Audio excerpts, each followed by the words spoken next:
Hi guys! So for today's video ay gagala naman ako sa bahay ng lola ko. Ano? Tara? Tara! Sumuot na nga ako ng sleepers ko at dumala ng payong kasi alam nyo kahit hapon na ang init pa rin. Tingnan nyo naman. Yan nga pala yung view dito sa amin. Huy, na para bang. At syempre dito, pinapakita ko lang sa inyo kung paano ako maglakad. Dito nga, nakasalubong ko pa yung aso namin gala ng gala.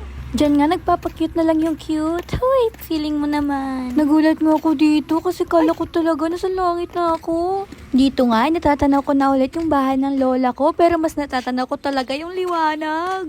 At eto na nga ang daan papunta sa mansyon nila. Dito nga, yung pinsan ko naman yung nakasalubong ko. Ayan, shy type pa rin. Tingnan nyo naman kung sinong naghihintay sa atin. Excited yarn. Dahil nandito na nga tayo, gagawin ko na yung main goal ko. Ano, lafang? At eto, pumapapak na ako ng mangga. Yan nga pala yung goal ko ngayon. Pagkatapos nga ng mangga, chocolate naman.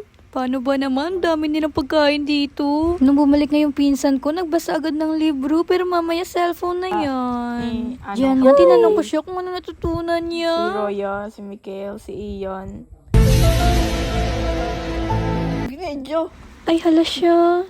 At ayan nga guys, ginabi na nga ako ng uwi. Hinintay ko pa kasi yung ulam ko. Ay, hindi.